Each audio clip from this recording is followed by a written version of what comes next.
Collective Memories Oral History Project. We'd like to start with your background and hope you can tell us a little bit about it.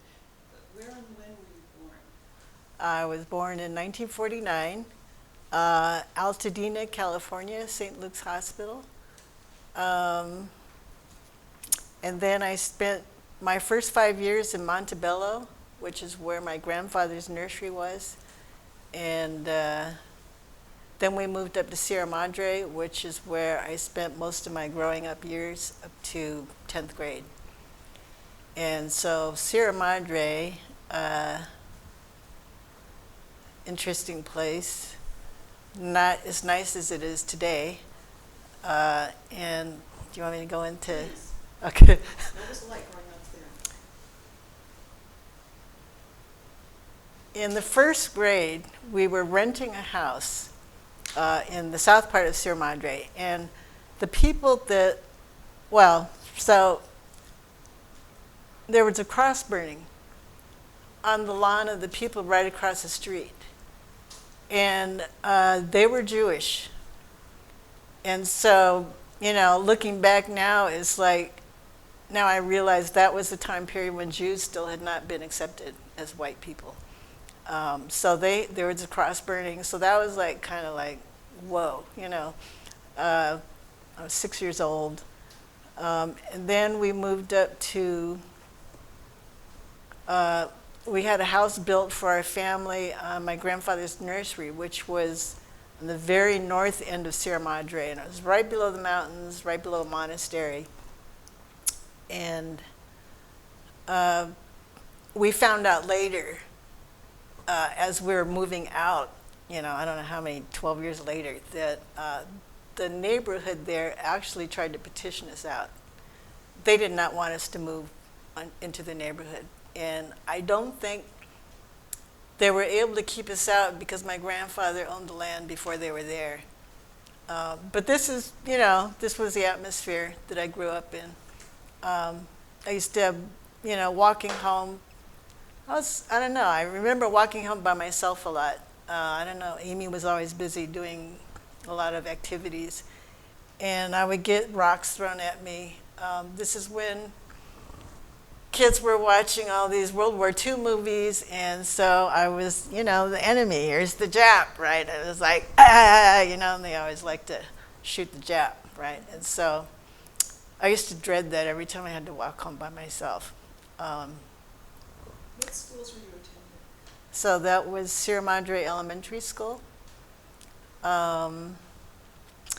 Sierra Madre itself had a very small population of Japanese, and they most all of them lived on one particular street, which my family didn't live on. And then John Birch Society used to march at the head of the annual parade. They had a storefront right, on the main street of town. So that was where I grew up. You've given us a very good picture of the community that you grew up in. Was there anything else that you would like to share that would help us understand who you were when you arrived at UCLA? Oh, okay. Just one more note on Sierra Madre. The girl that I played with the most was a minister's daughter. And it was the first congregational church, and her mother, the parents were very progressive, and the mother was actually working for fair housing in Sierra Madre. And later we heard that they were transferred. Yeah, but they were there for quite a few years. And then my first year of high school was at Pasadena High, so this is before we moved out.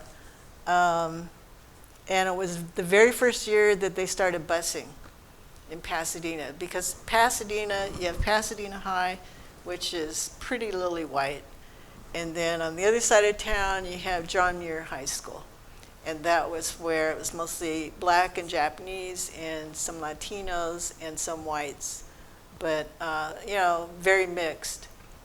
And so I was really kind of thankful that they started busing, because my friends were coming. So those were my friends. And they were my friends because during junior high school, what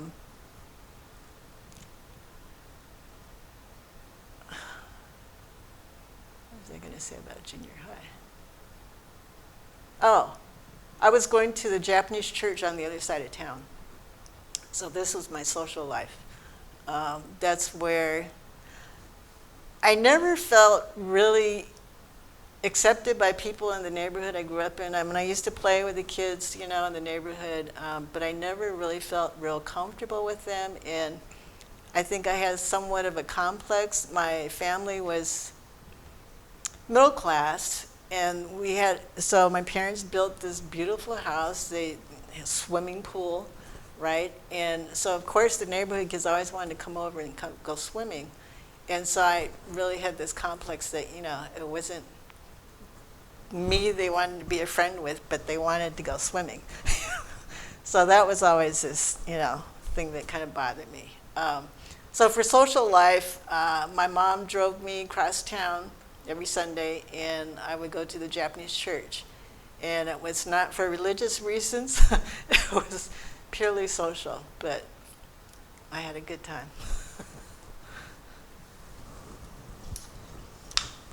Well, it sounds like many of the kinds of social issues that would come to the fore and by the time you went to UCLA were already in place. Yeah, so junior high school, I wrote a paper. This was like 8th grade. I actually wrote my first paper. It was supposed to be about our family background, but I brought in the whole, you know, because my parents went to camp, right? So I brought up the whole camp issue, and got this really huge apology from, you know, my English teacher who had us write the paper. And then in high school, I also wrote another paper, and this time it was really a full-blown research paper on the camps, you know, what happened. And I thought it was well researched, it was well done, but I got a A minus minus, and the minuses were for not spending enough time talking about the Supreme Court cases which justified the use of the camps, right? And this is, you know, this is like 1966, you know. So those court cases, I mean, you know, they didn't change so much later. Well, I guess they still all haven't really changed, but some of them have. So, and then also in high school, this is when the free speech thing happened in Berkeley. And our student body president wanted to give a speech, and I believe it was going to be anti-war speech. And his speech got censored by the principal. And so there was a walkout at University High School. So this is, we had moved to West LA. I'm at University High School. And so I wasn't involved, but I was just really impressed, you know, that there was this walkout. And so that was, I guess, kind of like my first experience seeing some kind of student activism. But I was, you know, my whole senior year in high school, I was going to dances, Japanese American dances, every weekend. They were like Friday, Saturday, you know, every weekend. And every week I was sewing a new dress to wear to the dance. So that's pretty much, you know, where I was at as far as, you know, what was occupying my mind. It definitely wasn't politics. Well, it must have been a real shift moving from, you know, out at Sierra Madre and then moving to West LA. Yes. That was toward the end of high school? That was for 11th and 12th grade. And so coming to University High, I really liked it because there was, you know, there was at least a handful of Japanese there. And it was a girls' club. And they invited me to be part of the club. They had all been together since like elementary school, so I didn't quite fit in, but you know, they tried to include me. And they would ask me like, well, you know, how do you like it here? And I said, well, I really like it because, you know, they said they're Japanese here, right? And they kind of couldn't understand that, you know, because they had always grown up with Japanese surrounded by whites, right? And I had always grown up as kind of more, I was actually lucky. I had 3 in my grade, you know, in Sierra Madre, but, you know, it's not like having a little bit more critical mass. And so they couldn't understand why I was really looking forward to being around more Japanese or more Asians. But I needed it. Well, this gives us some very helpful background. Can you tell us a little bit about how it was that you came to UCLA? Coming to UCLA, I was really following in my sister's footsteps. I did not have a clue about college or anything, you know. I was the dumb one. And so, you know, I was basically kind of, following what, you know, she'd tell me, well, you need to do this and that, blah, blah, blah, and, you know, so I would do it. Of course, I didn't have as easy a time as she did, but, you know, at that time it wasn't that competitive, so I got into UCLA. Decent grades, but I was afraid that I wouldn't last, and so that's why I decided to major in art. Definite lack of confidence in my intellect. So I majored in art, and I was also following her footsteps. She, you know, said, well, you got to join the sorority. I joined the Theta Kappa Phi, which I didn't really enjoy, you know. So after the first year, I think right after formals, I mean, she's like, you gotta stay for formals, you know. I quit, you know. I had enough of it. There were some issues that actually came up in the sorority, which turned me off even more. They had, and I guess I kind of understand it, but they had a double standard as far as grades. So the pledges, if you got anything below a C, then you're out, right? Whereas if you're a full member, then, you know, they're much more lenient with you, right? And it came down to, there was like, you know, this whole discussion and argument back and forth, and this was in a meeting. And then a vote was taken.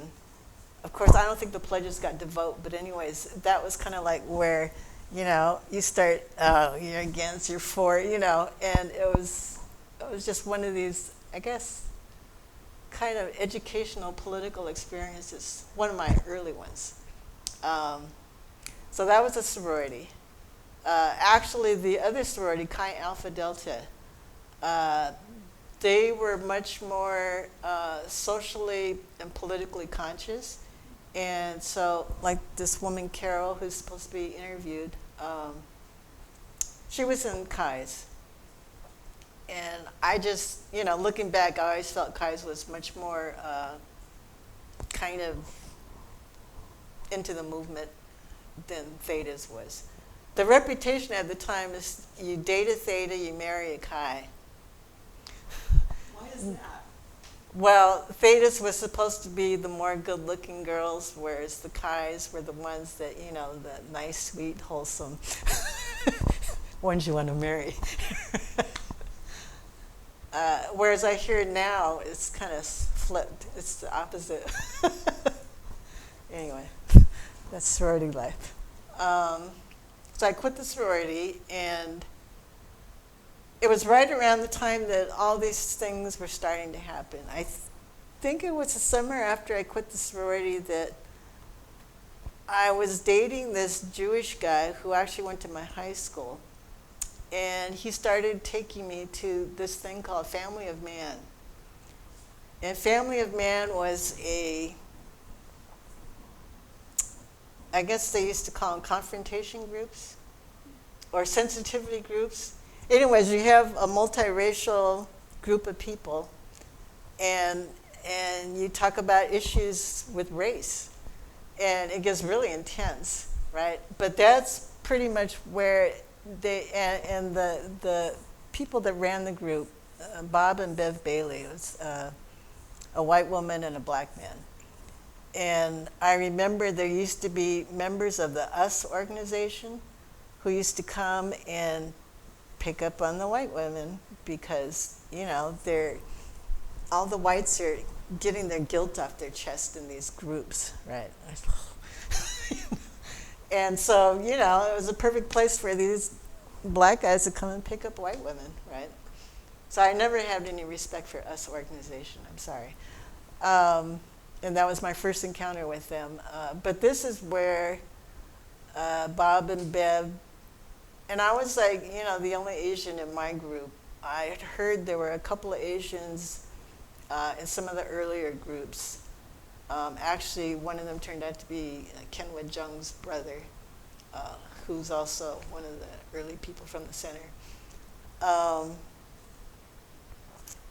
But this is where I learned to be proud of being Asian.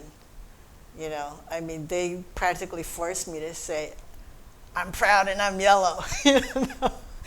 And so so I didn't come the same route as a lot of people, you know, in terms of gaining this consciousness. And it was kind of a rough way, but I think overall it was good. And then when I left the group, the guy I was dating, he stayed, and I broke up with him during that course of that thing because it just got really weird. But when I left the group and I told Bob and Bev I was leaving, and they said, good for you. You know, they said that a lot of these people, they stay here and it becomes a crutch, basically, for them. It's, you know, or like group therapy. So they were glad I was leaving. Was that in your first year as a student? Or? I think it was between my freshman and sophomore year. And you started in what year? 67, yeah. So 67, 68, that was like, you know, the sorority time. So it must have been summer of 68, I think. And then, geez, somewhere I think in 68 is when my mother started working. It was before the center actually started. I think it was like considered like a cultural center or something. And this is before it officially started in 69. Excuse me. It sounds like you had quite a lot of political education from your first years at UCLA. I guess so. I mean, that was... I mean, through the sorority and then also through this family of man. Yeah, experience. yeah. And then you were studying art at that time. Studying art.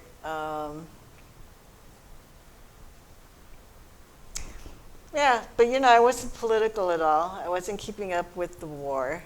But the fact that my mother was working here at the center, I was exposed to all the activists who were trying to form the center.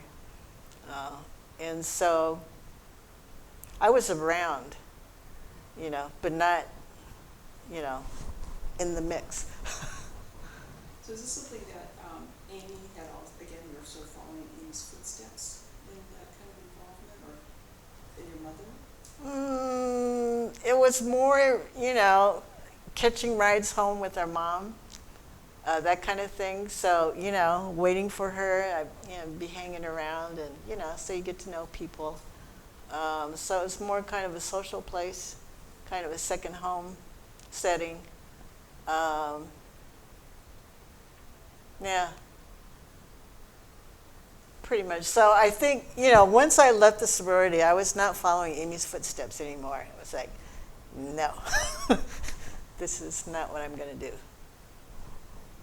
Were there other, you said you weren't following the war, but were there other kinds of things going on in the, I mean, it was you arrived at UCLA at a very exciting time. Yeah, I did. Were there other issues or events going on in the larger society that you were interested in, concerned about at that time?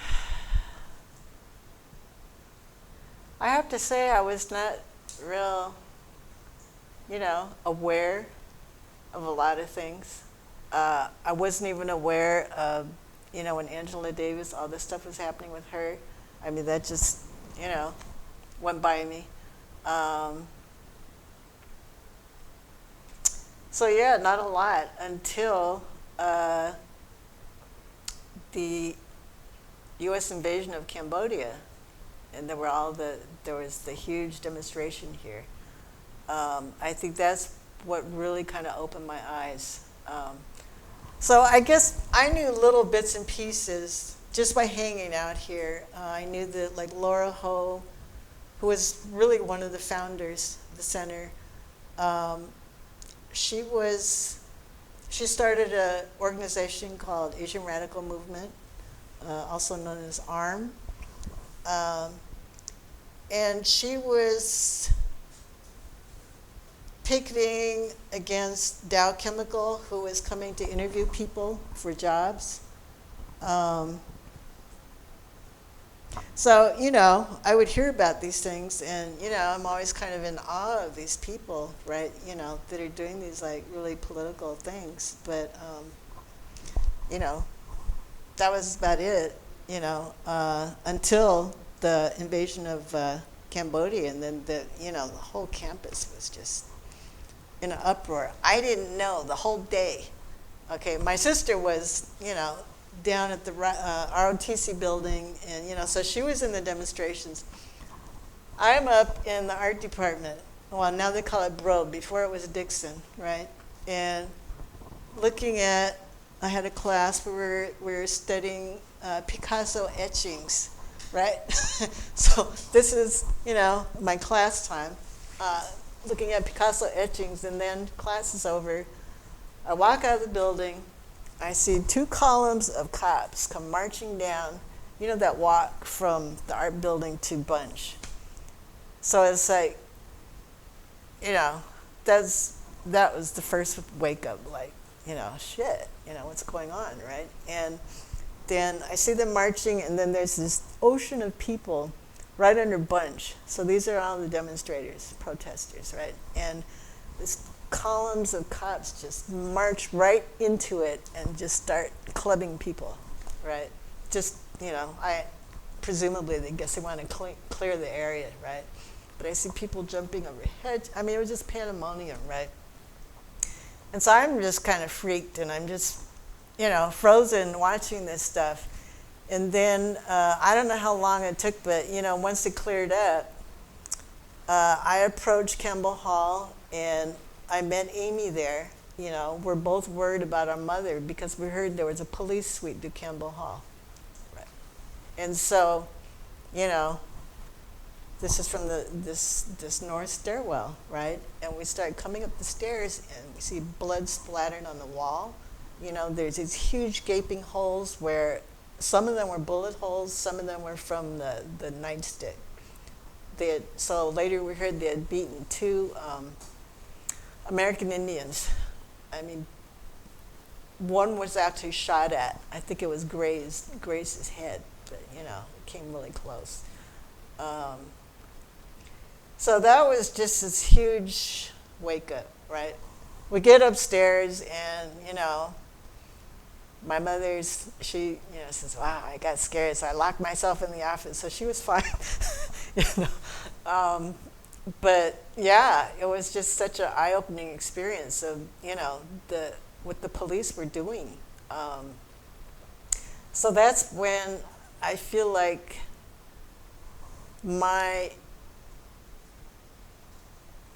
consciousness of, the police protecting, the establishment and being on the side of the establishment, really was made very clear. Right. That day when we left, and we were taking Sunset, so my mom's driving us home. sunset from the main entrance over here, going up the hill, both sides, it's all black and white, cop cars. I mean, it was, I wish I had had a camera at the time, gotten a picture of that. It was just astounding, right? And then, a lot of people, including Asians, they got, their heads busted. Steve Tatsukawa, he got it. And I had actually posted an article that came out in the Times about not quite a year later. So Chancellor Young created a commission, and he wanted to get a full report on the actions of the police on campus. And it's documented that, they especially focused on people of color and long hairs, right? There were professors who got it, So it was widespread. It was pretty shocking. And they say Chancellor Young was actually not there that day. And so this other guy was in charge. Anyway. Wow. Very vivid memory. So I went home and I painted a picture of a guy getting his head busted. So that was me trying to just express what I had gone through. It was pretty traumatic. Sounds very traumatic. Did you keep that picture? Will we see it later? I don't think I did.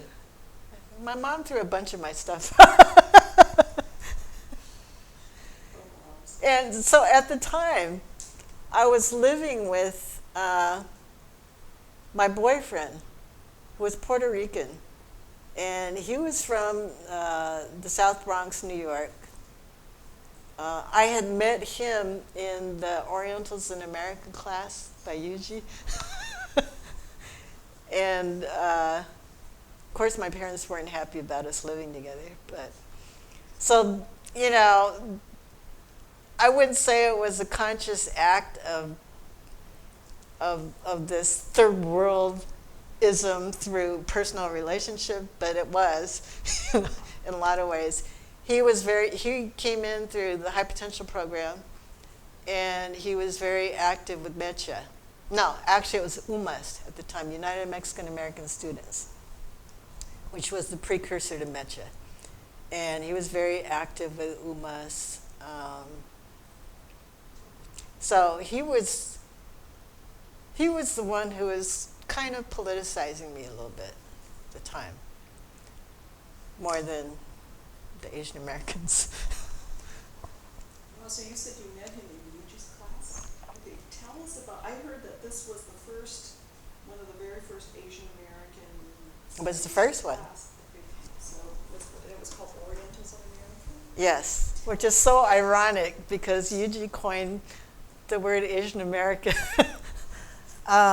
And I imagine it was called Orientals in America because it had the class had to go through, I don't know, it was Council of Educational Development. Or, they had these special things where experimental classes had to be okayed or vetted, basically.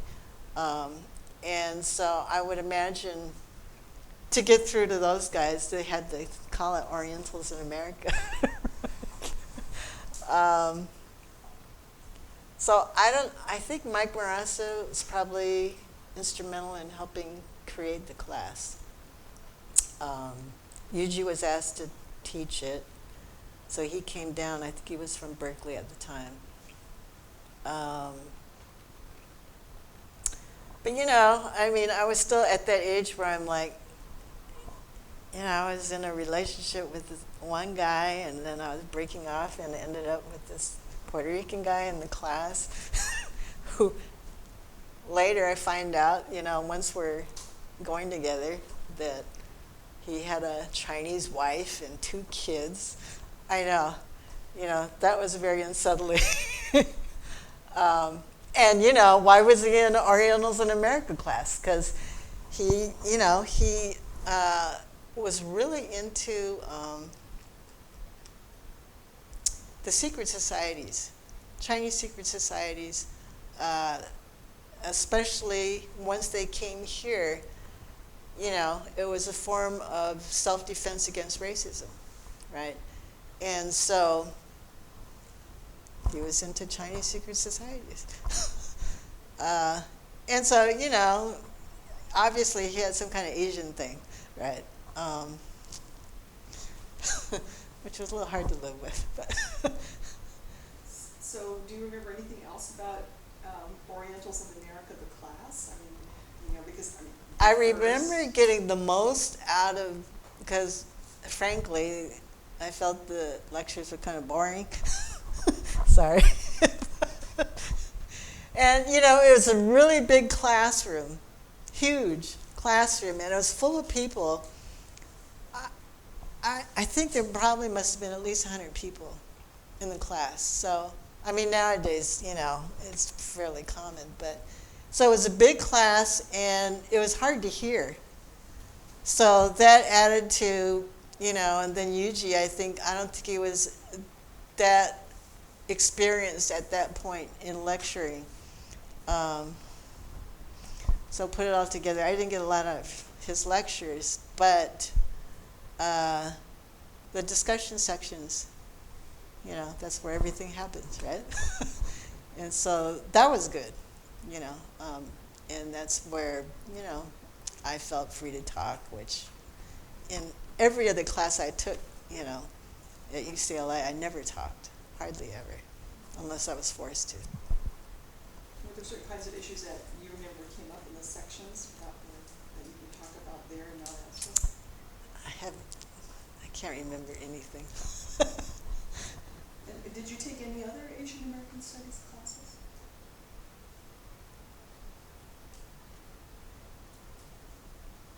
You know, if I did, I don't remember.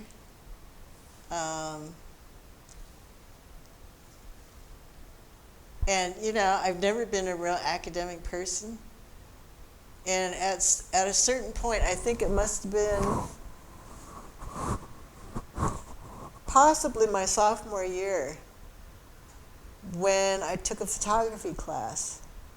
And actually looking back now at being in the art department, I mean, there were some, big name professors, you know. So my photography teacher was a guy named Lee Friedlander. Have you heard of him? And, you know, it was perfect. It was great, you know. And, you know, so I think it was pretty much around that point that or shortly thereafter, that I decided I wanted to document the movement through photography. Another big name teacher I had was Richard Diebenkorn. I know. Now when I look back, it was like, oh my God. He was a painting teacher. So I think photography was the thing I got the most out of my education here, the most useful thing. And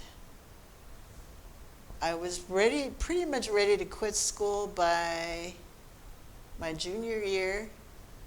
All the people that I knew in the movement, and, you know, at least from my perspective, JACS, Japanese American Community Services, was, I felt, the hub of the movement.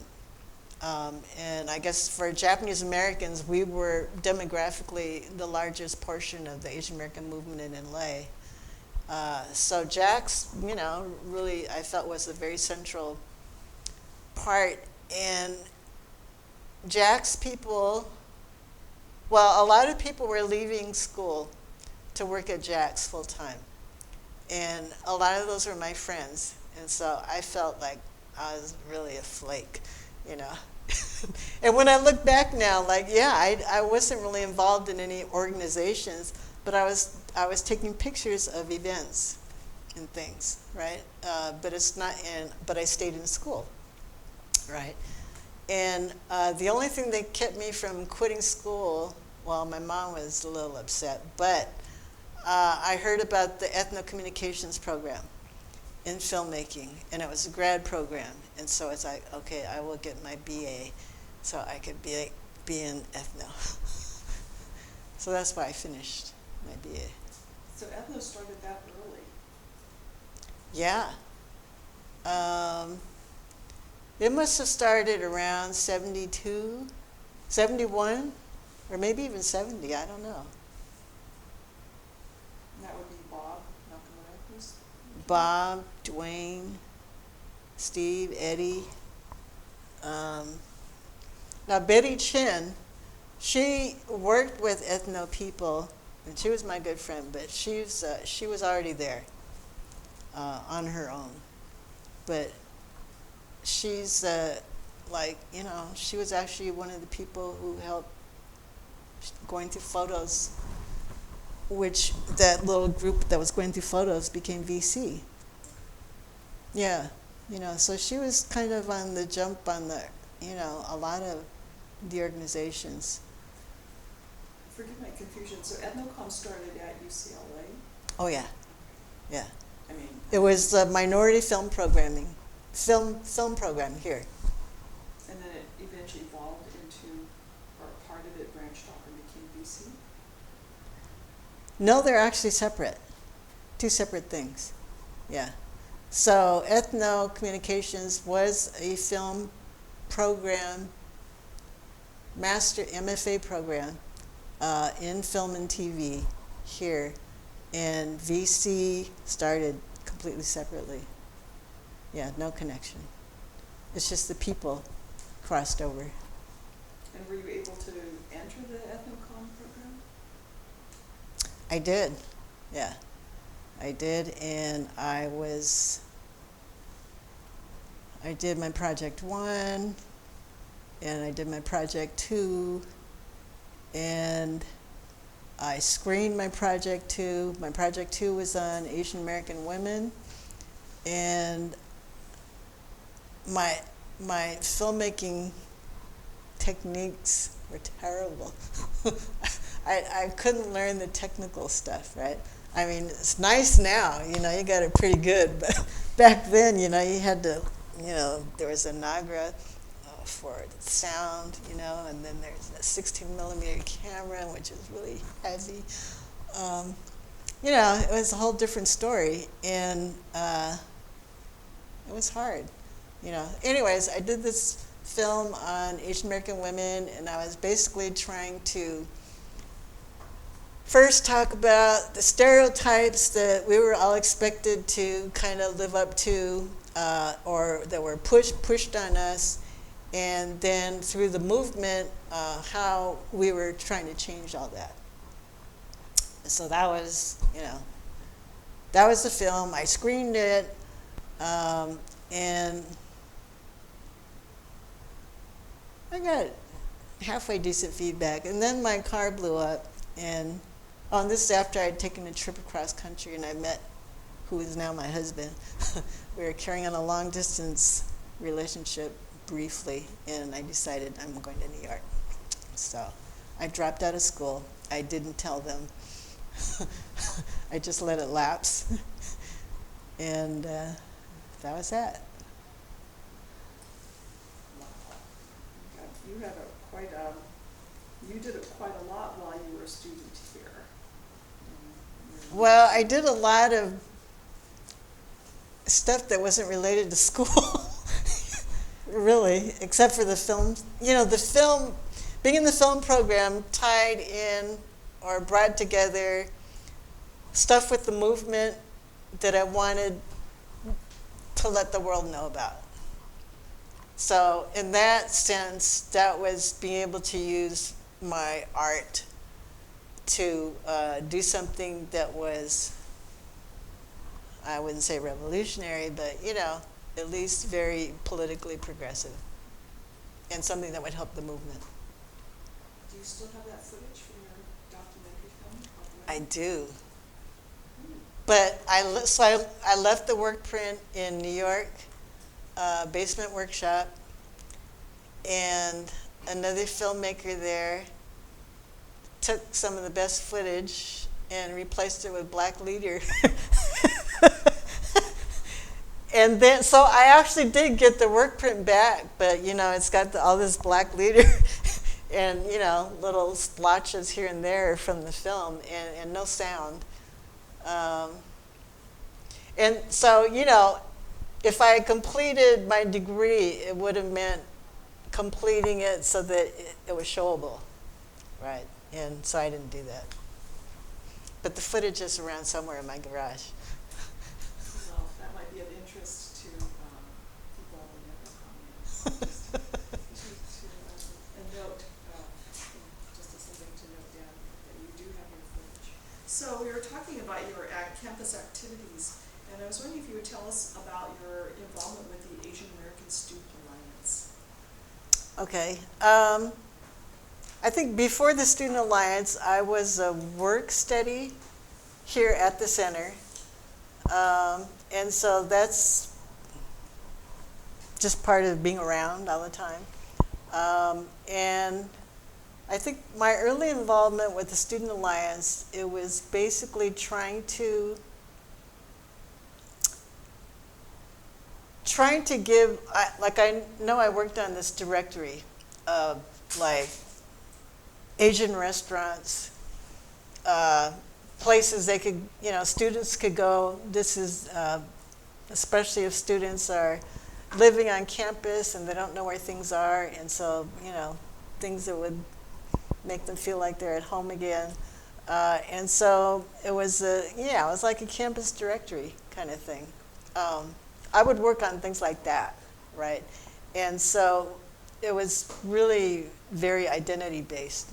But then after the Cambodian invasion and all the, demonstrations on campus, I think that was when Stuart Kuo and I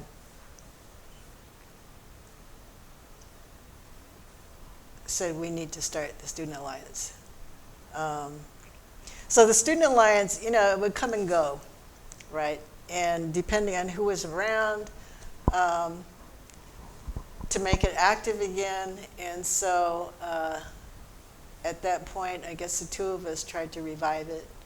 And it would happen around these kind of issues, right? And because the war was still going on, and so we would usually always still end up talking about how most of the Asians on campus are apathetic and apolitical, and that was our job, was to reach out to them and try and raise their political consciousness.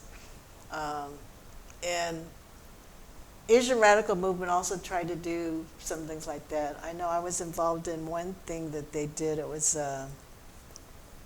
even though I wasn't part of the group, but they recruited me into this thing where it was kind of I guess guerrilla theater.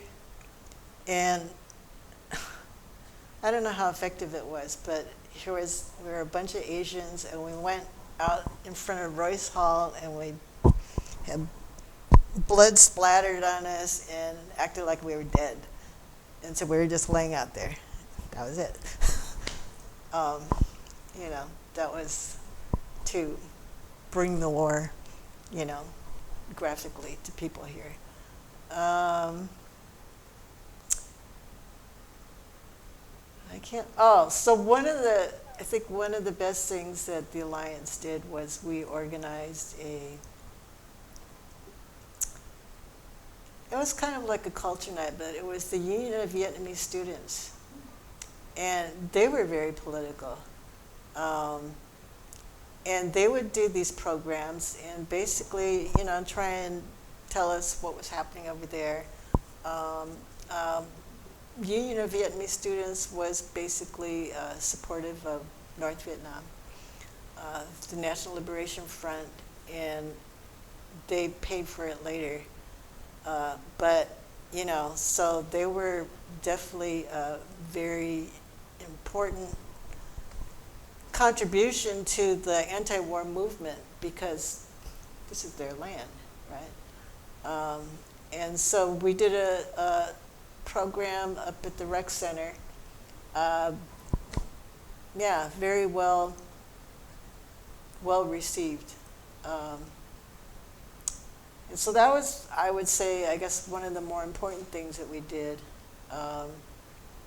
Then there were other things. I can't remember if it was a student alliance, but I remember calling all these people from the Jack's office, and I said, something's going down here, because what was happening is there was an opening for a student community projects coordinator. And I would always hear stuff from my mother, wow, so-and-so is doing this and that, and blah, blah, blah, right?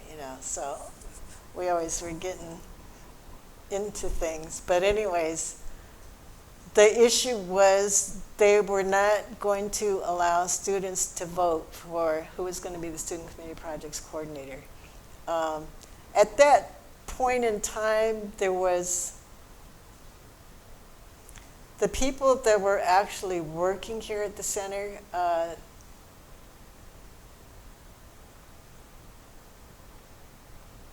would have to say it was not totally student friendly, even though a lot of the students that were the ones that founded it, I think a lot of them weren't around because they were busy out organizing and being activists, right? And so the people that were here, I think some of them kind of had a bad attitude towards the students, like, we're the serious ones, we're trying to really, get down to nuts and bolts and, get the academics together and this and that.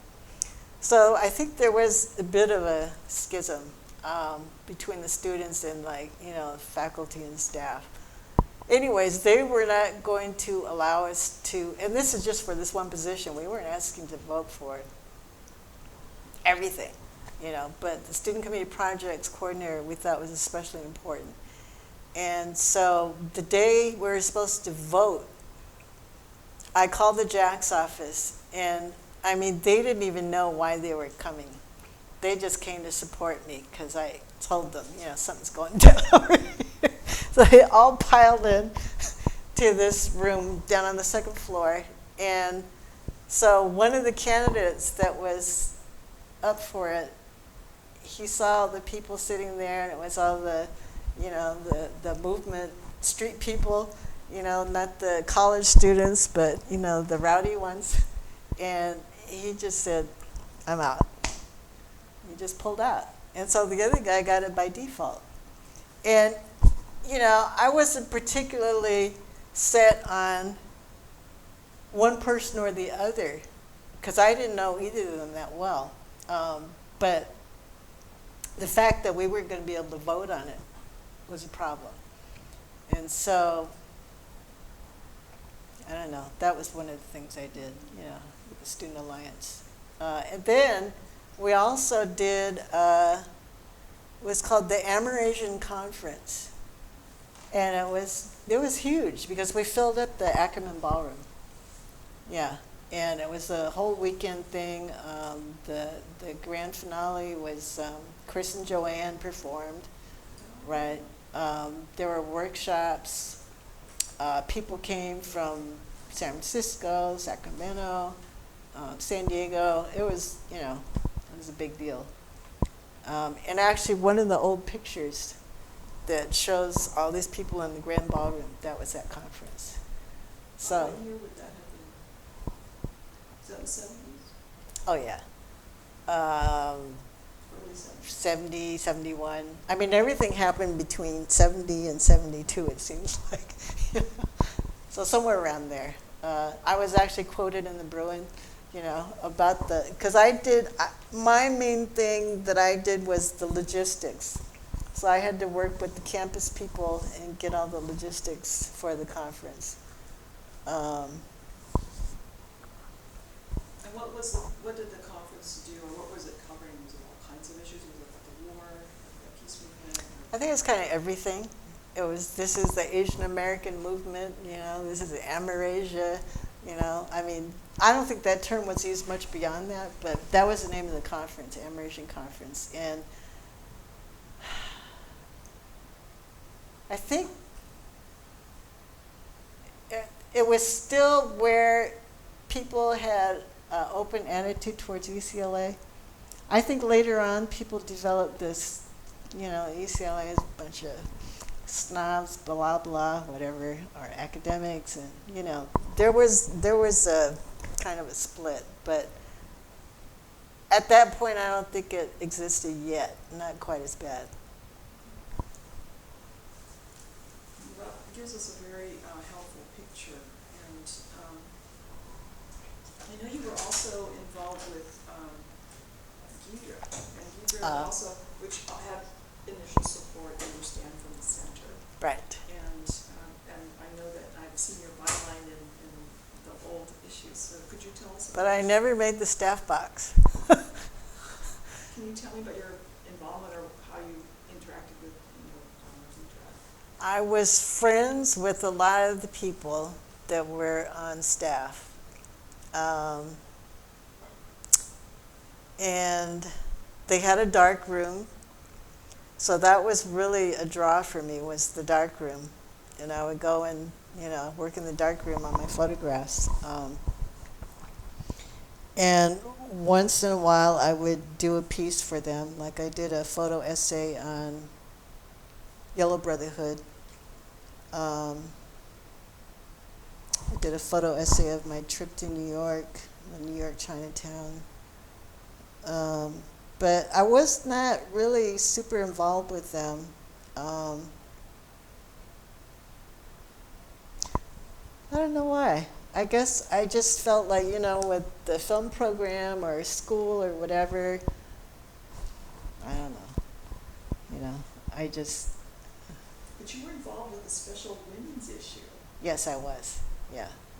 Can you tell me how that came about? Well, so that kind of fell in line with the film I was working on. So a lot of it, I guess, was kind of guided by what I needed for the film.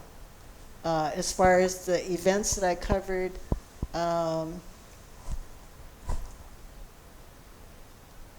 yeah, I guess. And actually, a lot of the Gidra people were also in the EthnoCommunications. There was a crossover there. So, like Steve Tatsukawa, Alan Ota, Dwayne Kubo. But yeah, I don't know how Gidra managed to come out and do it every month. That was a feat. And I have to say, I was not really a part of that. But I knew the people, I hung out there, partied over there. And furnished some really darn good photos for them. Oh, well, thank you. Well, could you tell me about your involvement with Roots, the reader, which is, I think, 1970 when you wrote happened in those years. And I know that your sister was editor of Right. it. I have learned that you were also involved. Right.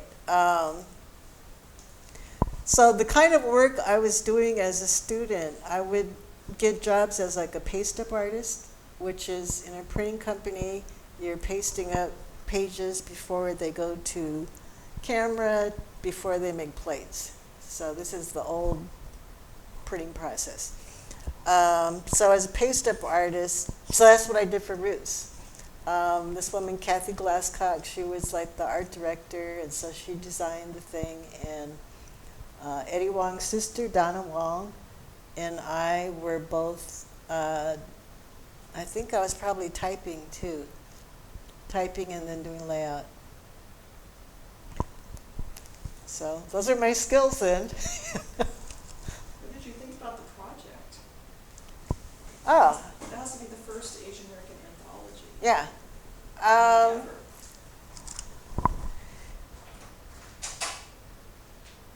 I don't think I had any real idea of the impact it was going to have. It was just, this is something that we were going to work on, and it was an important project. But, I was pretty far down the ladder as far as, conceptually knowing what it was going to be and this and that. I was just a doer, right? I managed to get a few pieces in myself. But, yeah, other than that, I was mainly production. I'd like to shift then to what you can can tell us about the establishment of the Asian American Studies here, and any kind of involvements that you've had. It sounds like you're primarily work study, but can you tell us what you remember about the beginnings? Some of it's not what I remember. Some of it is like research I've done more recently in trying to create like PowerPoints to give the classes on the Asian American movement and also development of Asian American studies here. And so one of the things I found out, and it's like when you look at a timeline, that's when you really start to see the sequence of events, right? And okay, what came before what? And so the killing of Bunchy Carter and John Huggins, January 1969. This is before the centers were established. And I conferred with someone from the Bunch Center, and she agreed that yes, that incident definitely sped up the establishment of the study centers. It probably could have taken more time. There's negotiations going on back and forth, right? And Charles Young is not, he's negotiating with each different group, right? Because I think at the time there were 4 cultural centers, something like that. So UCLA, I think, compared to other campuses, other campuses would have ethnic studies, and the 4 groupings are not as distinct or individualized as UCLA. Whereas here, Asians, the blacks, the Latinos, and American Indian, the development is very separate, somewhat isolated from each other, as opposed to, a lot more crossover because it's all ethnic studies, right? And so because of that, I mean, there's definitely good points about it, where each center is able to really kind of develop on its own, but I think that the aspect of third world unity and the need to keep that together for whenever things start happening, that we need to be united, right? And so I feel like that's always this danger that we have, that because you have to work at it. You really have to work at it. It's got to be more than once a year, Christmas potluck, where we all get together. I think AASC, David, is trying to do that. He has community building now, I think, once a quarter. So that's definitely a good step in the right direction. But, for 40 years, developing separately. So you weren't aware of any joint or group efforts, say in 1968, 69, to push for that? Well, study? so the other side of it, I don't know. But see, I know Charles Young was always trying to get all the centers to be part of this Institute of American Cultures, which is where we are now, right? But it took how long? And it was because each center demanded, and rightfully so, each one demanded their own budget so they could develop their stuff, right? And so that was always the fight against Charles Young's Institute of American Cultures. It's like, no, because then you're going to start consolidating, right? And so that's been the development of the thing. And I think there's pluses and minuses either way. Do you recall any kinds of differences? I mean, since you brought up Chancellor Young, any tensions or differences between students and administrators or faculty around the time of this formation? Yeah, I don't think anybody liked Charles Young back then. He always came off, he was preempting ethnic studies strike at UCLA, right? And so that's why he was negotiating hard with people, and he wanted to get the ethnic studies off the ground without having a strike. So that's the feather in his cap, in that he's a great white guy who gets along with all the ethnic people, right? Which, Don Nakanishi tenure case, I mean, that kind of says something else, right? Much later. But this was how he was coming off as, the good white guy, right? Who brought all the study centers together. And I think the impression I've gotten is a lot of the people that are still here from that time, I don't know if they're playing along with him or what, but they will give him due respect. And maybe there is due respect to be given. I don't know. But I know back then nobody liked him. Everybody talked bad about him, and nobody trusted him. So. Interesting. So what about among the students? Were there any kinds of, you've already sort of mentioned that there were some tensions over time between students' views of how the center should be run and how the faculty and staff were running it? The very first, I think it was the Asian American Studies Association, AAA. The AAA? AAAS. They had a conference here, and I know most of us, like Gidra people, for sure, were basically kind of disinvited. Like, we don't want you here, because we're going to get work done. This is going to be serious work, So it was really, I think, something that the more academic people, wanted to get some serious work done on Asian American Studies. And I think at the time, because there's East Asian Studies, that Asian American Studies, in really trying to define itself and differentiate itself and not become subsumed under East Asian Studies, so there's a very heavy focus on,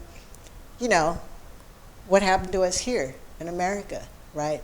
To the exclusion of things that happened over there, So that's where I think, in the 90s, the transnationalism thing kind of brought it back, right? But it should have been transnational all along, right? But there was that real struggle to differentiate us from East Asian Studies, which was a bunch of white guys, right, running the show. Well, there was Philip Long, who was one of the first directors, I think, right, at the center. Yes. And was his tenure during your time? Because I know that he's a scholar of China. Right. Chinese history. I took his class. So did his presence make a difference in that? He was in the history department. I really couldn't say. Are there developments that were unique to Asian American Studies that might have been different relative to other centers? Well, that was the example. The thing of having to differentiate ourselves from East Asian Studies. I imagine the other centers, I don't know how developed African Studies was at the time, or if there was any. That may be much more recent. I don't know. And then there was Latin American Studies, right? So they may have had to deal with some of those questions too. I don't know. But, the ethnic studies centers definitely came out of much more revolutionary fervor compared to these guys that were already existing, and none of us were about to be subsumed under these existing structures, because it was like not their curriculum. Right? It was totally different. So, and really focusing on the contributions that people of color have made in this country. So that's where a lot of the focus was in terms of history. But that's also where I think the role of activists in relation to the academics, I think I don't think they got worked out very well. There was some problems. So speaking of activists, and it sounds to me that your perception is that the ethnic study standards were struggling very hard to really differentiate themselves and to sort of like maintain their own trajectories, perhaps. Yeah. But was there any interaction or relationship among the student activists, Chicano, African American, Native American, Asian American student activists at this time? I think there was, well, for one, we were all in the same building. So that made a big difference. The fact that we're all in the same building, we see each other, hanging out in the halls, but people still had their own groups as far as when it came down to taking care of business, particular issues. And most of the student groups were working with their Ethnic Studies Center, trying to get that together. So, from time to time, people would all march down, or there'd be a rally on the steps of Campbell Hall, because we'd have the same issues as far as continuing or being able to get classes funded. So there were times that we would come together, but it's hard to say as a whole, how much intermingling there was socially. There was a little bit.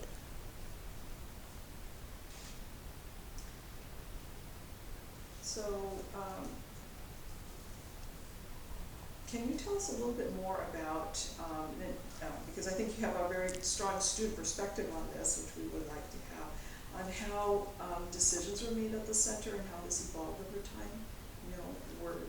It sounds like students were involved at the beginning, but then things shifted with faculty and staff. The little I know is Philip Wong developed the structure of the center, which was is based on the Communist Party of China. There's a central committee, which is where I think most of the decisions were supposed to be made. This is a time when, this is the real early days, where salaries were collectivized. But I think they had to stop doing that because it becomes, logistically, it becomes a nightmare. I mean, payroll, it's like, it would never fly now. I mean, But they actually did have collectivized I think salaries? they did, yeah. I mean, I know Kenyon talks about it, so it was being done, but I don't think it lasted too long. And, when you get people coming in, they're concerned about salaries, So as long as you always had a bunch of student activists working for peanuts, I mean, you could get a lot done. But, yeah, it was, so I don't think it lasted that long. And I believe most of the decisions were being made in Central Committee, but I know my mother has made complaints about decisions that were being made by usually the men. I won't name names, but Why not? well, she mentions there was an open house that I think Yuji wanted to have. And he set the date and time. And, you know, nobody came. Nobody. And I think her take on it was that he was oblivious to when is the best time to get students to come, right? See, now Meg is very up on this. She knows, you know, you're going to have it this time. Nope, it's not going to work. They're not going to come. And, you know, if you don't listen to that, then you're going to have a flop, right? You're going to have a bunch of food and nobody there, you know? So she likes to recount that. And that, you know, if she had been consulted or other people have been consulted, you know, that, you know, they could have made things a little smoother. Well, this is a great segue into my question Okay. about gender dynamics. Ah, Yes, aha. There were issues of gender addressed. So could you tell us about I don't think they were addressed, frankly. Well, so there was Asian American women's class that was started, and I think that was 1971, around the same time that Gidra did the women's issue. So, you know, this is really, when you say awakening, it really is an awakening from like this deep sleep of, you know, we've been doing things a certain way all these years, we grew up a certain way, you know, you don't, you know, women aren't too pushy, and, you know, you don't interrupt the men, and the men are the ones that are going to call the shots, and, you know, it's like having to catch yourself. Wait a minute, you know, we got to change this. But a lot of it just kind of, you know, so there was a women's class that was initiated by women, but as far as that impacting how things were done at the center day to day, I don't think it did, as far as I know. But I don't know. I wasn't staff, you know. Were you one of the people who started that women's class? No. I think it was Karen, Ito, Chen, and Mei Chen. And I think Amy might have been involved in that. You can ask her.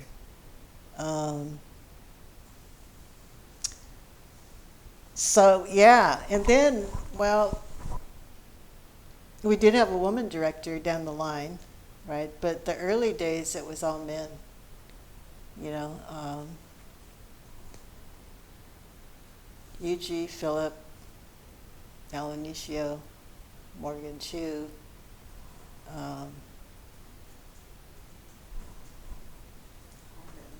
yeah, and the men used to fight. With each other? Yes. The director, Well, I know like Yuji and Philip. Yeah. Very bad. how did that affect the center?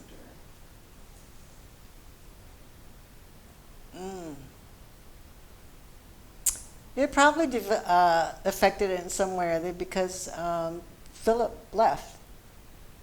And then he became a thorn in the history department side. He was the chair for a long time, right? I think he was. He was a chair for a long time of the history department, and I just heard a lot of complaints about him. That was before my time. But it's interesting to hear that he had the role, his first role was at the center. Well, I think he was still already in the history department, but yeah, he did take on the directorship. Well, it's amazing that he took it on because he was then an assistant professor.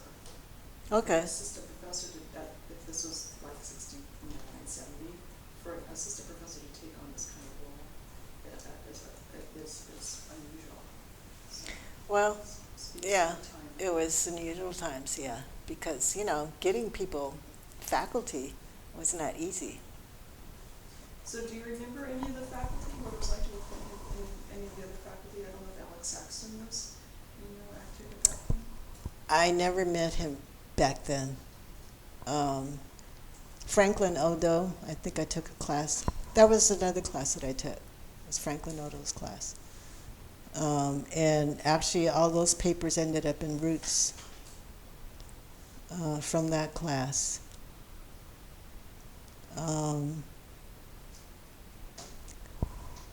But I really, yeah.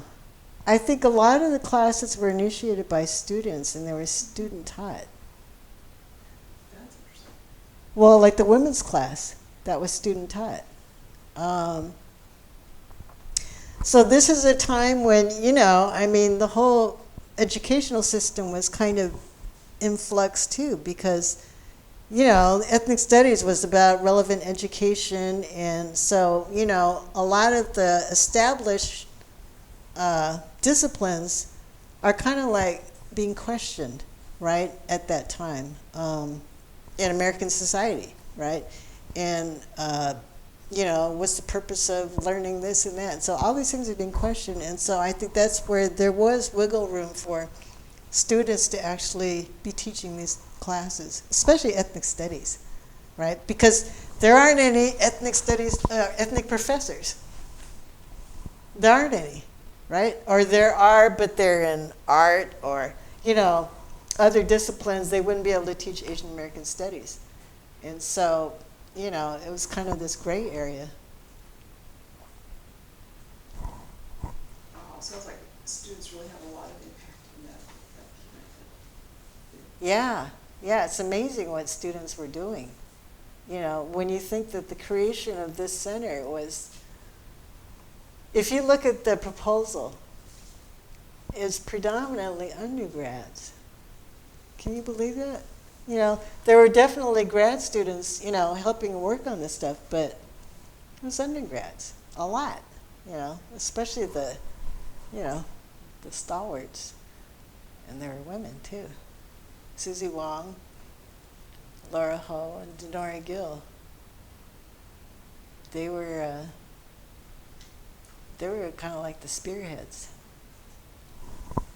Can you tell me a little bit more about what they did? That's great.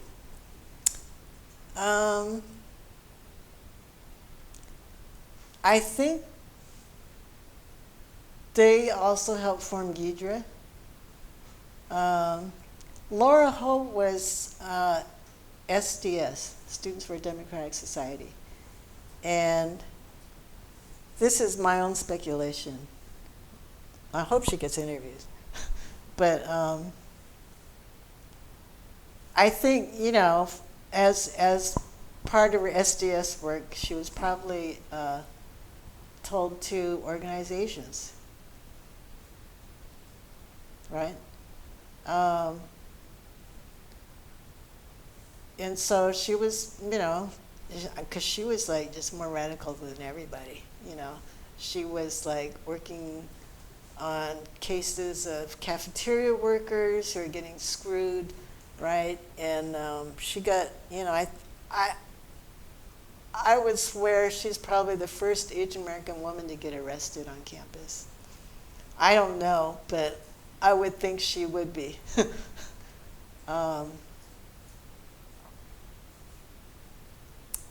Those three were, they just, I guess, did a lot together, you know, and so Seigo Hayashi's got an article about them in Ghidra, because after Ghidra was formed, not too long after, they all decided they needed to be doing more political organizing instead of writing articles. And, you know, so, I mean, they're real spearheads, right? And so Seigo's article was like, wow, you know, I mean, they just really kind of took a big chunk out of us, you know, in terms of the politics and the energy of Ghidra. So that speaks a lot to, you know, their leadership. Well, that's very helpful to hear about. Are there any other stories or anecdotes you have about the center or your daily duties?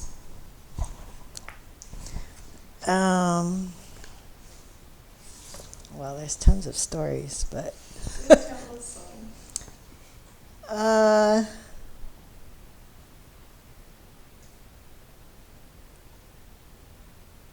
gosh. I guess just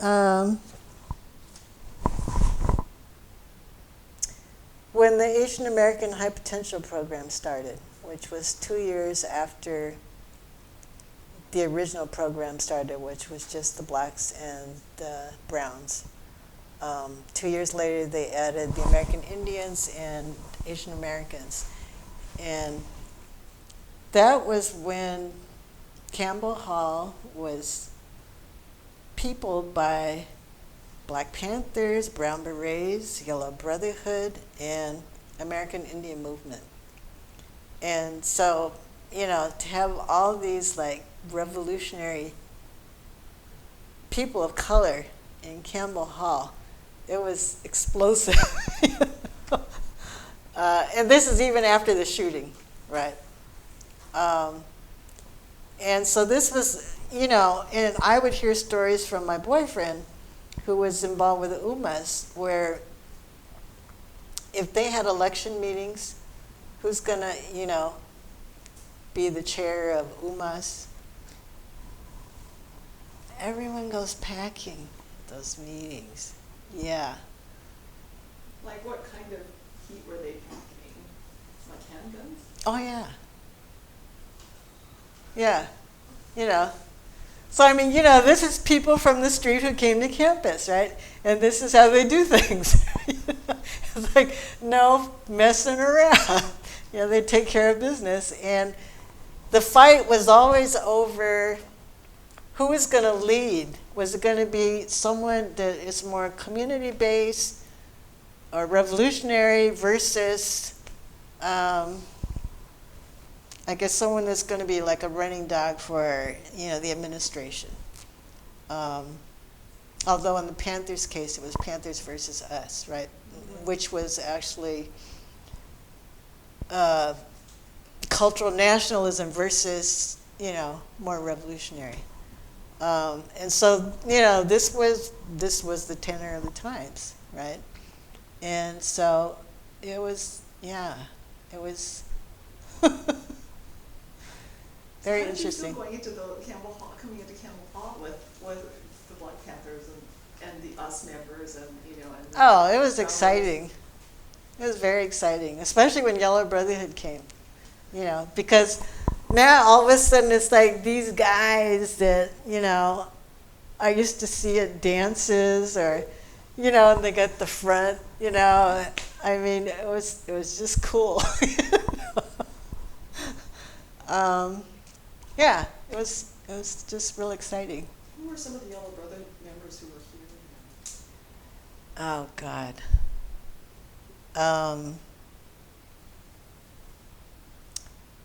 Not a lot of them are around still. And, oh, okay, Mike Yamaki. Okay, he was in that group. He's the only one that lasted. Because the rest of them, this guy, Ronnie Nakashima, he came in, and I think after the first 3 months, he was gone. Back to prison, back to youth camp, because, you know, they've got these guys housed in the dorms, right? And, you know, you're putting a bunch of street kids in the dorms with, you know, all these white kids. And then if they get footloose and they want to go down to Westwood, they got to walk past the fraternity houses.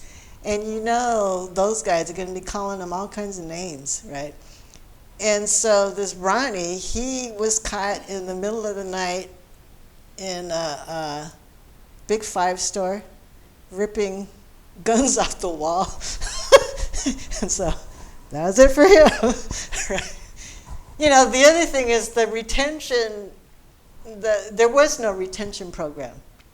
And so it was really up to the people hanging around the ethnic studies centers to get volunteers. I think most of the tutors were volunteers, which I guess is still kind of true, right? And so they would get volunteers to help these guys. But Mike was the only one that lasted out of that first group. the rest of them, some of them got killed during that year. There was a shootout at the Yellow Brotherhood house. Yeah. So, so these, the people who came in through the high potential program were admitted as UCLA students, or were they sort of Admitted as UCLA students. and then if they were fortunate, they got tutoring to Right. help them stick it out, but not all of them that needed it. Right. Right. So this is all part of, in the 60s and 70s, I think especially in the 60s, was this movement started about opening up colleges to kids from the ghettos and barrios, right? Because how are they ever going to get out of it, right? Because education was just not accessible to them, right? The kind of high schools they were going to, they would never be able to, come here. And so this was trying to break those barriers, right? And so it was totally experimental. But it was, this is one of the new things that was being done. And a few made it through. But I think it was really important, at that time. It sounds like they brought a lot to campus. Oh, they did, yeah. And it was all housed in Kimball. Because, campus was not really a friendly place at that time for all of them. I remember seeing Lou Alcindor, who now goes by Kareem Abdul-Jabbar, walking around campus, and he seemed to like Asian. He was actually friends with a lot of Asian girls. Some of the girls from my sorority, which that would have been one reason I should have stayed in the sorority. Some of my sisters knew him.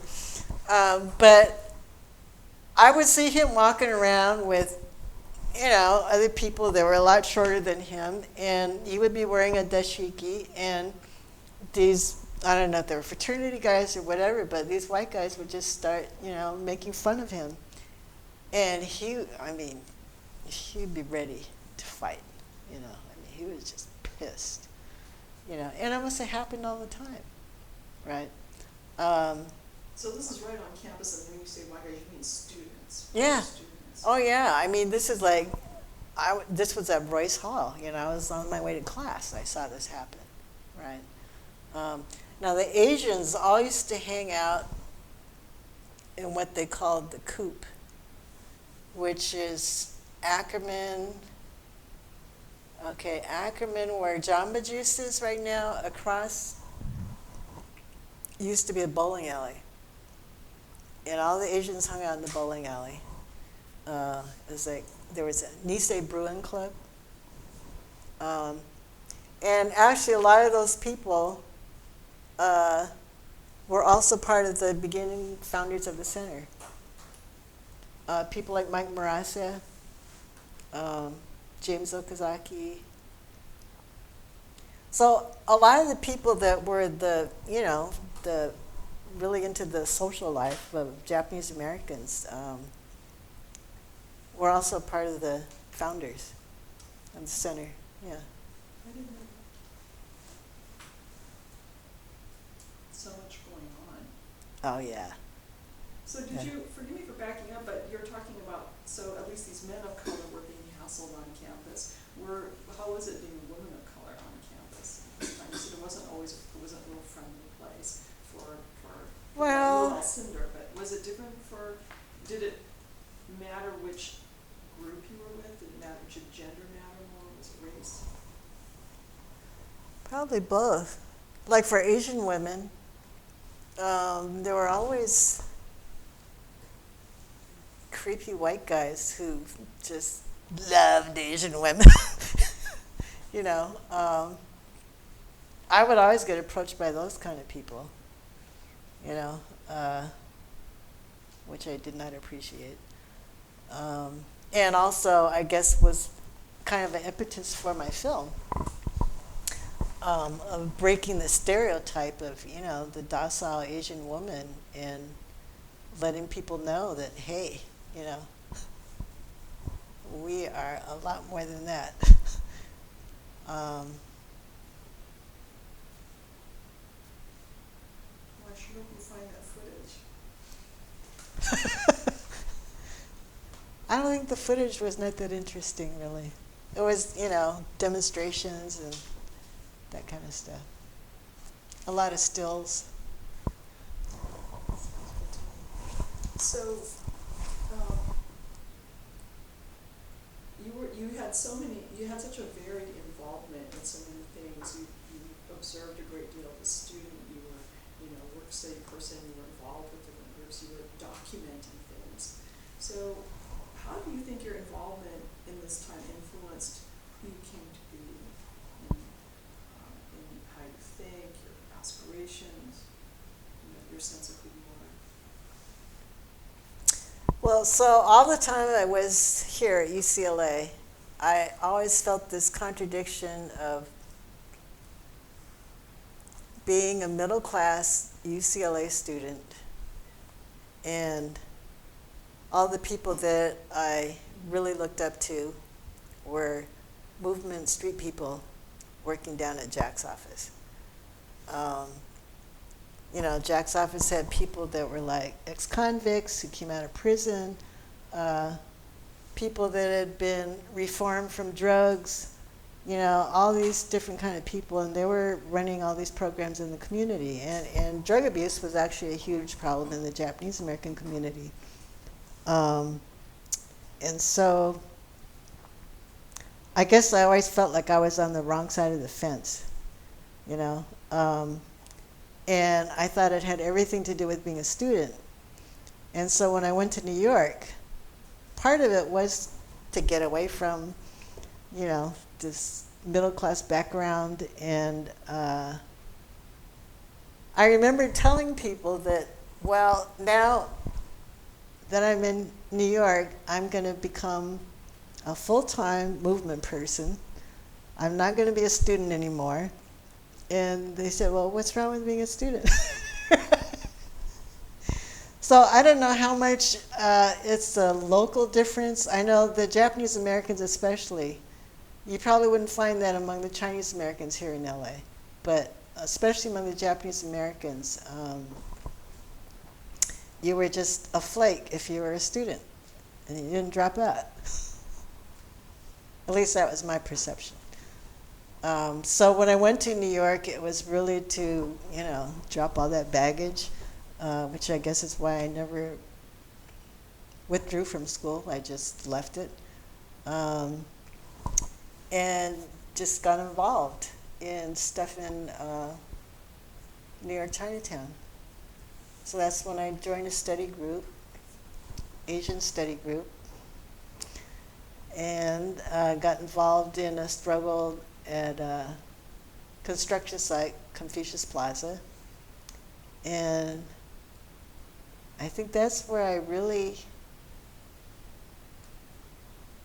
feel like I really became a political person. Studying, and then also being able to see what I was impressed with the Asian study group is they had done an analysis. They did a class analysis of Chinatown, New York, and they saw that everyone was stuck, majority of people are stuck in garment and restaurant, and that they needed to break some new avenues of jobs. And here they're building this high rise, and it's got federal money coming into it, and so it's like, why not hire some of us to help build this in our community, right? And so it was a great struggle. I was like afraid to get, I still, to this day, I've never been arrested. I was always afraid of being arrested. My husband and other people had no problem, right? But, so my commitment was like I was there at the picket line every day. and probably 75% of the time I was the only one there. You know, just one person with a picket sign. But you know, it's the, what do you call it? The visibility that there's a struggle going on, right? Also, Confucius Plaza is the high point of my movement photography career, because I was able to go to the construction site when the group that was formed called AFI, Asian Americans for Equal Employment, they went and they approached the contractor at the site to start negotiating for jobs, right? And so I was asked to come and take pictures. And so one of the pictures from that was used for a poster. And that poster was plastered all over Chinatown. I mean, you know, because they used it for, you know, when there's going to be a big rally or demonstration. So that's the highlight of my career. Do you have that image? Could we have It's actually in Counterpoint. Yeah. So I guess my involvement, so Confucius Plaza, it's the first time I saw like these Black and Puerto Rican construction workers had been for years been trying to break into the construction industry in New York. New York construction industry is lily white, and you know it's very hard to get in. And so they were of the practice of shutting down sites, especially if they're in their community, and demanding jobs, right? And so they taught people from AFI how to shut a construction site down. And so the day of the big rally, they shut the site down. A bunch of our people, I mean, I was shocked. You see a big truck coming through with like, you know, lumber, and it was all our people on that truck going onto the site, right? And I don't know how they were able to shut it down, but anyways, you got all these activists running all over this construction site, fighting the cops, right? So my husband, he got basically thrown down and hit his hand on one of those metal bars, you know, so he got injured, but you know, he was so happy when he came back from the police station after they got released. And it was a successful struggle. So they ended up, I think, getting at least 16, I think it was about 16 construction jobs. So that was, I guess, the most exciting struggle I had been in, that I was able to see like people use the theory that they were studying and turn it into this great campaign, successful campaign. I mean, there were just amazing things that happened, you know, because a lot of the people that were in AFI were, they weren't citizens, you know, Chinese immigrants. And so when, you know, like a lot of the cops knew who or figured who might be immigrants, right? And so in this one incident, the cop had grabbed this guy, and you know, he was one of the leaders, right?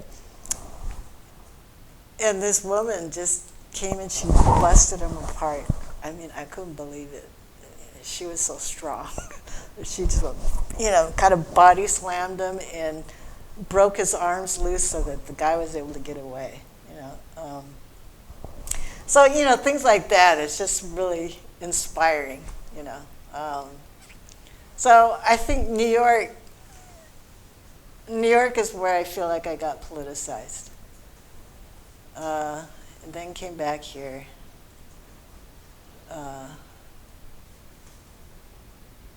And then, well, we were doing political work, and then once I had... So what time did you come back to? Around 75 or 76. Must have been 75. Because, yeah, 2 years later, I had my son. So, you know, shortly after that, having kids, a lot harder to be an activist. So the ideas are still here, but I don't think I've really ever gone back to being, you know, a real community activist after that. Mary, can you please tell us a little bit about what you did after you returned to Los Angeles in 1975? Can you give us a sort of a chronology of your activities? I know you had your son in 1977, so you must have been very busy. Yeah, so we were doing political work here, and then 77, we got married, and then the end of that year, we had our son, Malcolm, and then still doing political work. And then we had our daughter, Valerie, 3.5 years later. And then right after that, we bought our first house. And it was just getting harder and harder to do political work. And most of the people we were working with still didn't have kids. A few of them did, but majority of them didn't. And so we were pretty much on our own as far as like getting daycare and this and that. And I just remember people saying, well, now that you've got kids, you've lost your revolutionary spirit. And it's like, fuck you. You know? And, you know, so this is the kind of attitude that's going on, right? And so it gets to the point where you just don't feel like it's even worth it. That as well as having to work, right? So between work and the kids, it didn't leave a lot of time to do political work. And the demands of the political work was much more than we could offer. So it just got too hard. So then, you know, we kind of just got out of political work and got consumed by family and work. And what kind of work were you doing? Oh, I was a grocery checker. So I was at Safeway. There used to be a Safeway here. I was at Safeway for 5 years. I ended up with, I think I was developing scoliosis from, I was one of the faster scanners, but the scanning, I think, started developing a curve going the opposite direction. Anyway, between that and I got held up, you know, by someone that came through the line, you know, my husband said, get out, you know. And I ended up going out with back issue.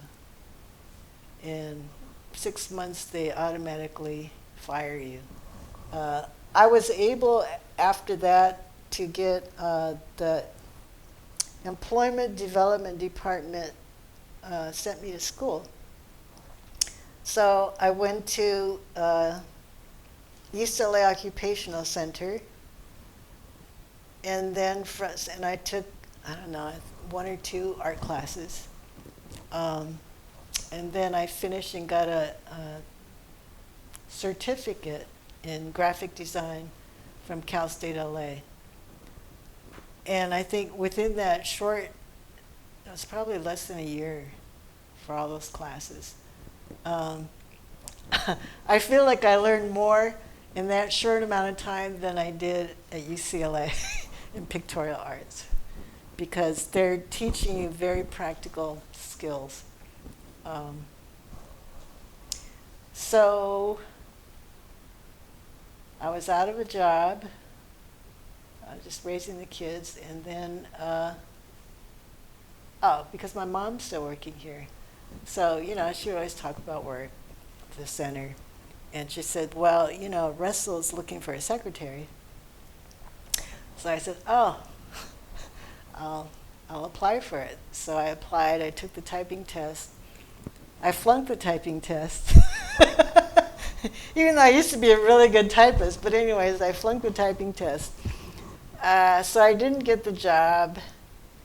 And then I think it was about a year down the line, and my mom said, well, you know, that position still isn't filled. And so I called Russell and I said, Russell, I need that job. And he says, okay.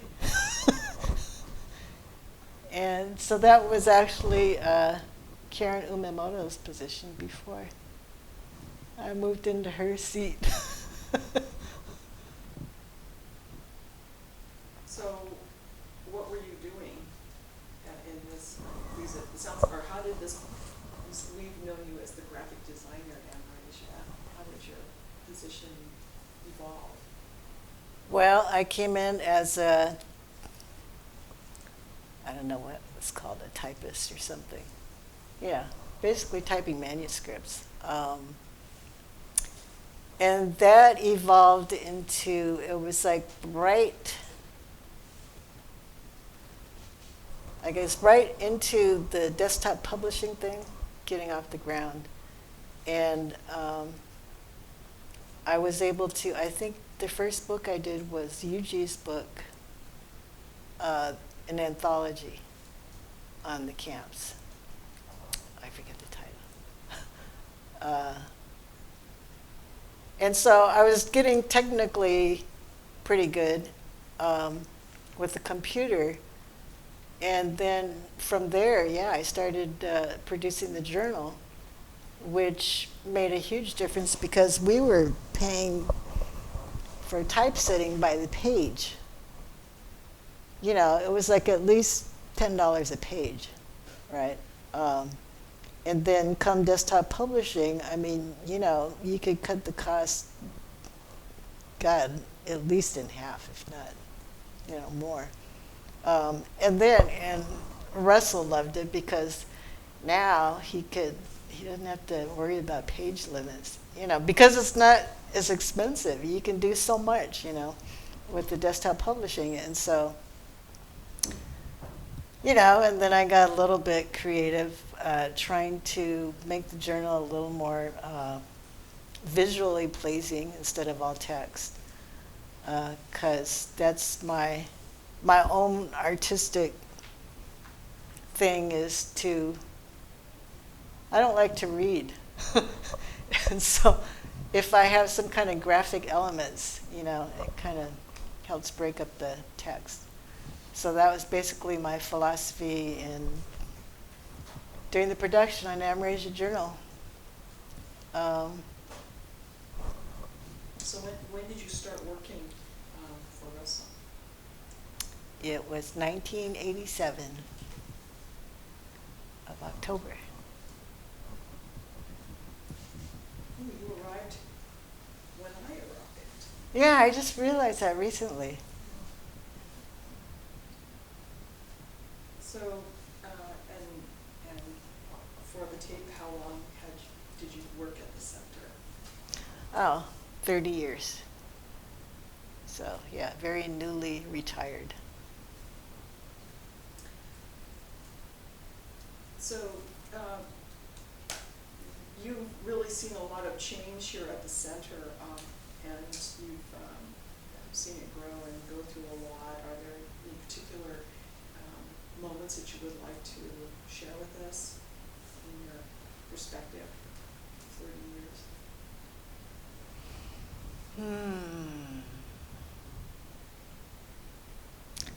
I don't think I'm far enough away from it yet. Okay. To be able to isolate.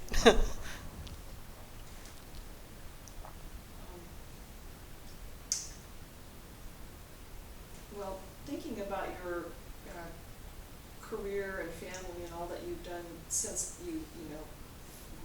since you were a student leaving and then left UCLA, that interim period, are there particular insights or lessons that you would like to share?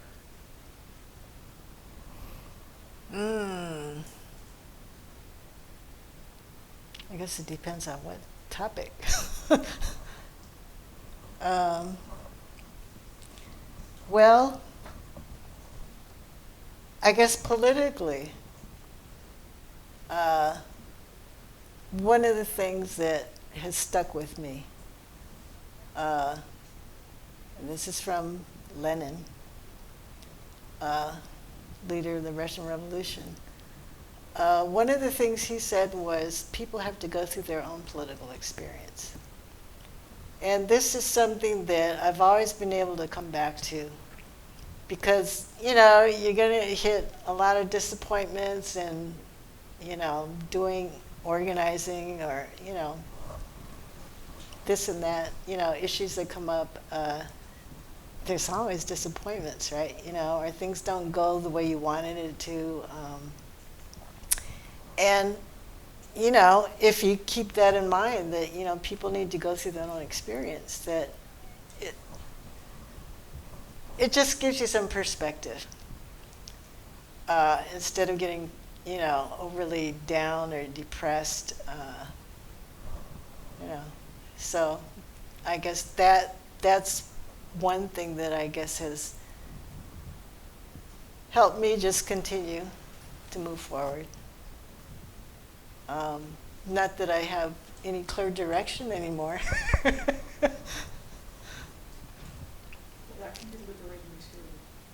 Did you have, from this vantage point, I was wondering if you might want to, thinking about, in your earlier, when you talked about the earlier years, you did mention some of the tensions about between, the institutionalization of Asian American studies and at the other time the pull to be working on the street in the community, right? And I think that we'd be very interested in what you think now in terms of where Asian American studies is now, what the centers now, and your perceptions are in terms of those kinds of tensions. And perhaps it can be a creative tension. That's a hard one. Let me just say this. I feel at the present time, student activism has almost become cliche.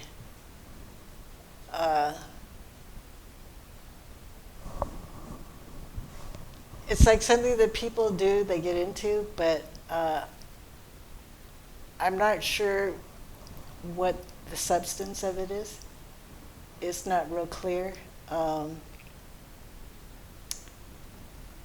But then, I would probably really need to sit down and have some very good discussions with students to know the depth of their understanding of what they're doing, which I haven't done, so it's really not fair for me to say.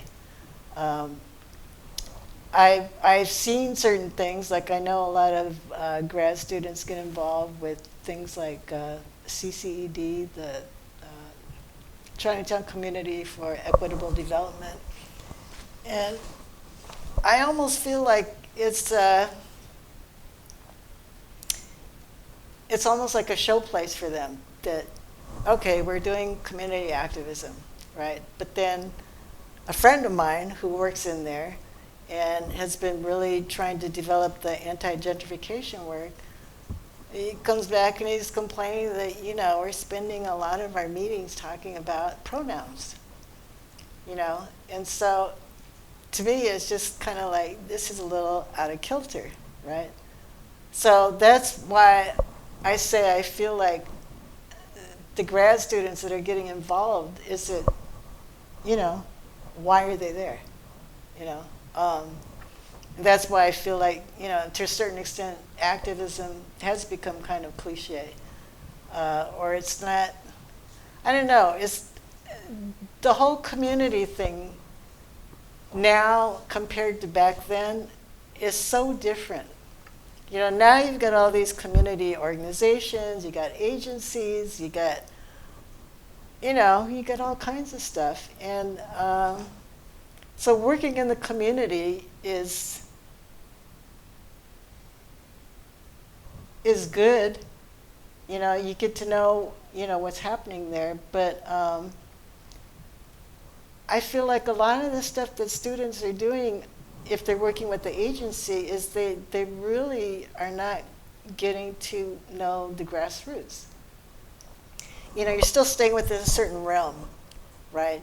So there's a agency bureaucracy, which you become a part of, right? Or you become a part of this bureaucracy in the community, but are you hearing or do you really know the issues of the people on the street? So that's where I feel like there's been this kind of institutionalization almost of doing community work, but then is it really, you know, are they really getting down to it, right? That's where I feel like the thing that we were trying to do, which was making revolution, is like, that's not there. You know, it's like, you know, two-party system, elections, you know, and those are things that, I don't know, I think a lot of people on the street, those things are not, you know, they couldn't give a, you know, they don't care, you know, because it's not really affecting them. It's not really helping them. So that's where I'm at, you know. Thank you for addressing that. That's very helpful. And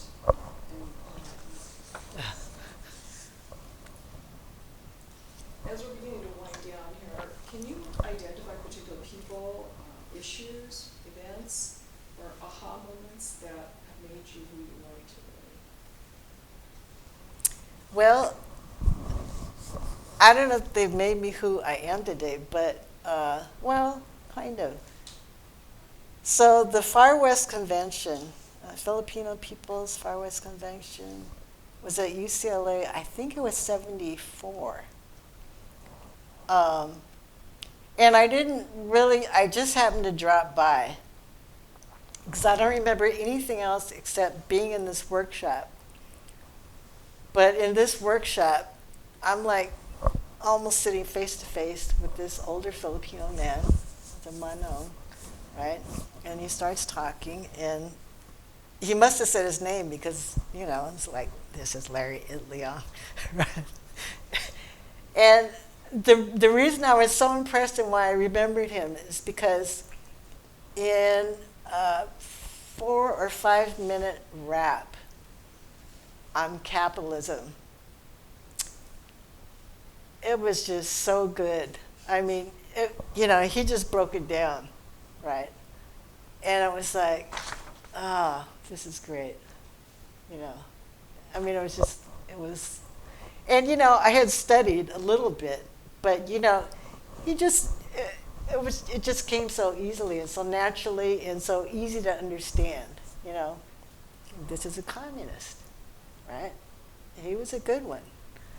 So that was a really memorable thing for me, Larry Liang. And then in EthnoCommunications, there was a guy who was, I guess he was an international student, I'm not sure, from Ethiopia. His name was Haile, I'm not sure if I say his name right, Garima. I think he moved on to be a professor over at Howard University, but he was great. I mean, when we had screenings, you know, at the end of the quarter, they show the screenings of the films that have been worked on and stuff, and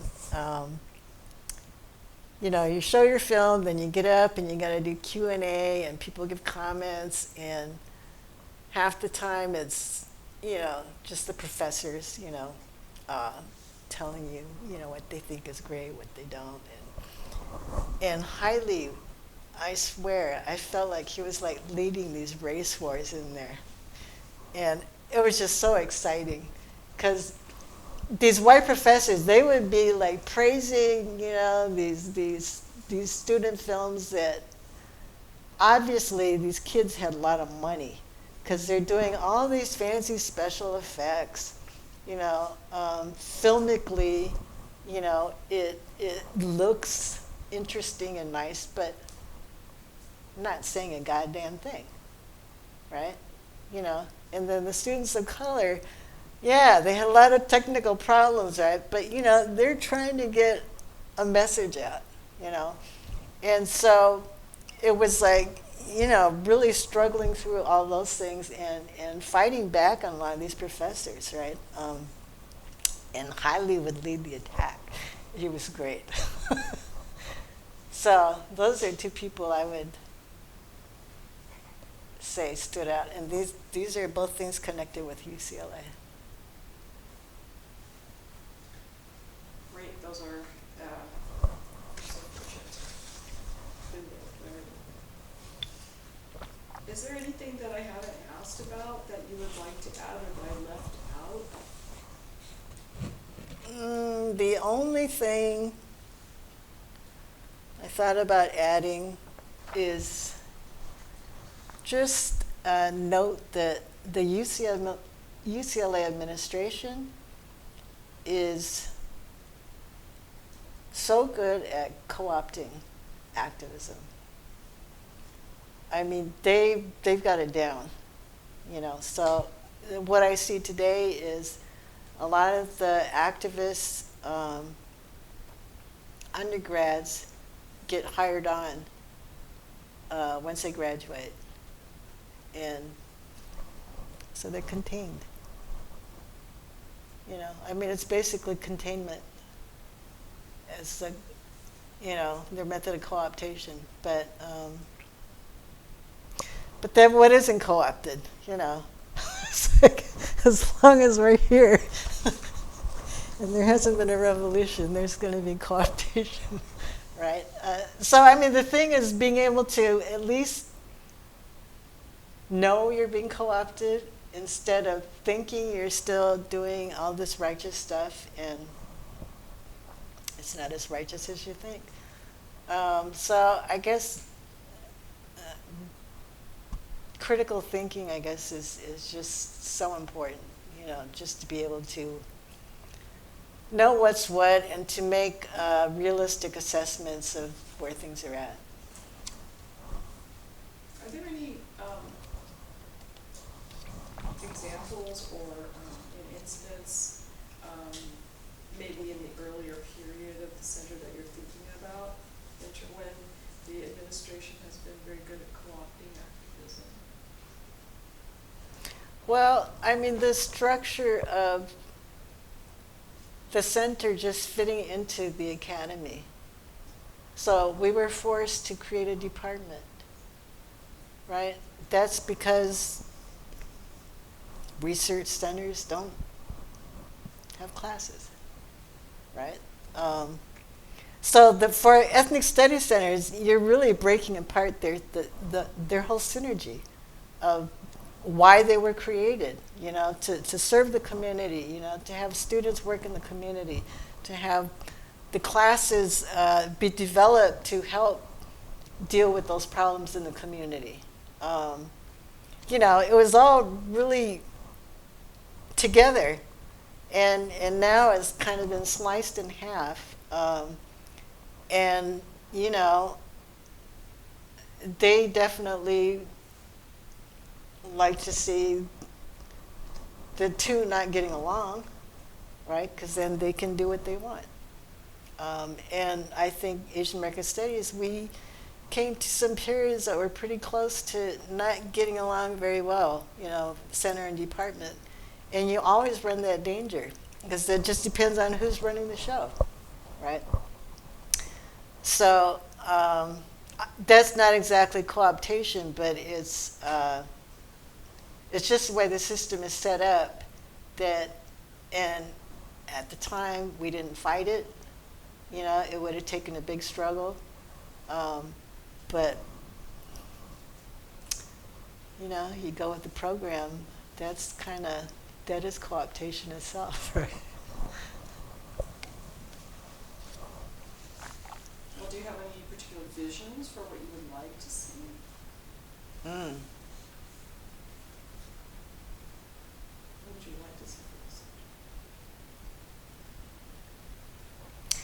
Well, I think this last year or so, there's been very positive movement, I think, in terms of the center and the department working together. And so I think as long as that can continue, and whatever other things that, and then IAC, they're trying to develop the